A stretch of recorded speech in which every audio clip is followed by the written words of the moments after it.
Les crédits consacrés à la mission Immigration, Asile et Intégration augmenteront en 2024, et ce, pour la 7e année consécutive. Alors, ils s'élèveront en effet en crédit de paiement à 2,16 milliards d'euros contre 2 milliards d'euros en loi de finances initiale pour 2023. En autorisation d'engagement, néanmoins, les crédits diminueront de 34%, passant de 2,7 milliards à 1,7 milliard d'euros. Le programme 303, Immigration et Asile, réunit la plupart des crédits de la mission. Il finance les politiques publiques relatives à l'entrée, la circulation, le séjour et le travail des étrangers, ainsi que l'éloignement des personnes en situation irrégulière et l'exercice du droit d'asile.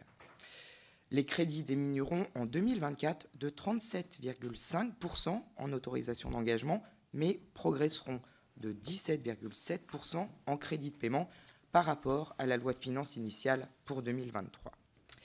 L'action 2, garantie l'exercice du droit d'asile, finance notamment l'allocation pour demandeurs d'asile, l'ADA. La dotation inscrite pour 2024 connaîtra une diminution de 7%. Le projet annuel de performance indique que cette projection résulte de l'accélération du traitement des demandes d'asile, vous en avez parlé, Madame la Ministre, diminuant mécaniquement le montant de l'ADA. Madame la Ministre, ma première question, pourriez-vous expliquer plus précisément les raisons de cette diminution et les hypothèses sur lesquelles celle-ci s'est construite? L'action 2 récupère par ailleurs la dotation inscrite en loi de finances initiale pour 2023 à l'action numéro 15, accompagnement des réfugiés du programme 104 et consacrée au financement des centres provisoires d'hébergement des réfugiés. Le transfert de ces crédits vise à regrouper l'ensemble des places d'hébergement du dispositif national d'accueil dans cette action. À cette même action, le plafond d'emploi de l'Office français de protection des réfugiés et apatrides, l'OFPRA, sera relevé de 17 ETPT, ce qui ne peut être que salué, car cela permettra de poursuivre la réduction des délais de traitement des demandes d'asile. Les crédits de l'action numéro 3, lutte contre l'immigration irrégulière, sont en forte hausse de 46% en autorisation d'engagement et de 53,8% en crédit de paiement. Cette augmentation des crédits porte principalement sur les frais d'éloignement des étrangers en situation irrégulière et s'explique par la fin des restrictions sanitaires liées à la pandémie, ainsi que par une action diplomatique auprès des pays tiers pour faciliter les retours et par l'impact de l'inflation sur les prix des carburants.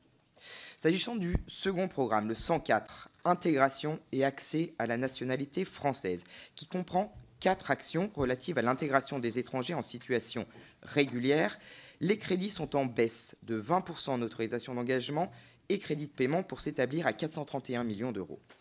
Cette évolution s'explique pour une large part par la suppression de la totalité des crédits de l'action 15, accompagnement des réfugiés, soit 121 millions d'euros que je mentionnais, qui ont été transférés pour leur quasi-totalité au programme 303. S'agissant des crédits de l'action 12, intégration des étrangers primo-arrivants, je félicite le gouvernement pour cette augmentation ambitieuse des crédits de près de 29%. Madame la Ministre, je suis convaincu de longue date que la formation linguistique est une composante essentielle de la politique d'intégration des étrangers. Les formations linguistiques sont financées à la fois par l'action 11, dont les crédits diminuent de 10%, et par l'action 12, dont les crédits augmentent. Pourriez-vous me préciser comment évoluera le budget consolidé affecté à ces formations pour 2024 ? Et quel sera spécifiquement le budget consacré à la composante linguistique du contrat d'intégration républicaine? Je note toutefois une diminution de 17,8% des crédits consacrés à l'action 16, accompagnement des foyers de travailleurs migrants. Madame la Ministre, pourriez-vous nous en dire plus sur ce point? Alors voilà pour la partie purement budgétaire, mes chers collègues.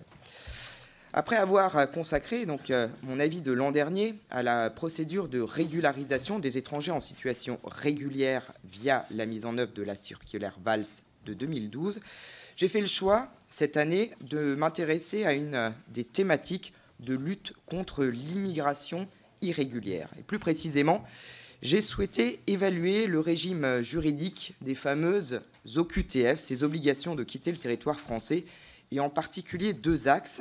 Premièrement, celui de leur exécution, et deuxièmement, celui de la place qu'ils réservent à la notion de menace à l'ordre public. Je remercie vivement le ministère de l'Intérieur, le président de la commission des lois du Sénat, le sénateur François-Noël Buffet, la préfecture de police de Paris, celle du Rhône, le Conseil national des barreaux et les associations pour leur concours à mes travaux.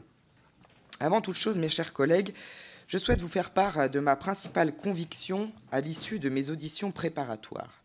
Je suis convaincu qu'il est indispensable d'œuvrer dans le sens de la plus grande célérité possible en matière d'octroi et de renouvellement de titres de séjour, ainsi que d'exécution des OQTF. Alors trop souvent, je suis sollicité, et je suis sûr que vous aussi, mes chers collègues, par des étrangers sur le territoire de façon irrégulière depuis de très nombreuses années et frappés d'OQTF, alors que désormais, toute leur vie est en France et que leurs enfants n'ont connu que notre pays. Ces situations sont insupportables et l'une des priorités de notre politique migratoire doit être d'y mettre fin. S'agissant en premier lieu de l'exécution des OQTF, je rappelle que de plus en plus d'OQTF sont prononcés chaque année. Entre 2011 et 2022, le nombre d'OQTF a augmenté de 123%. En 2022, au total, 134 000 OQTF ont été prononcés. Et dans le même temps, oui, le taux d'exécution de celle-ci ne cesse de faiblir et atteint des taux qui peuvent légitimement interroger 17% en 2015, 12,2% en 2019 et 5,7% au premier semestre 2021, dans le contexte de pandémie que nous connaissions. Alors naturellement, la faiblesse de ces taux nuit à la crédibilité de notre politique d'éloignement et entraîne une préoccupante perte de sens chez les agents publics chargés du droit des étrangers. J'identifie dans mon avis les différentes causes et formule le vœu que nous avancions prioritairement sur 3 pistes. Alors la première piste, l'amélioration de l'obtention des laissez-passer consulaires via un effort diplomatique multicanal au niveau national comme au niveau européen.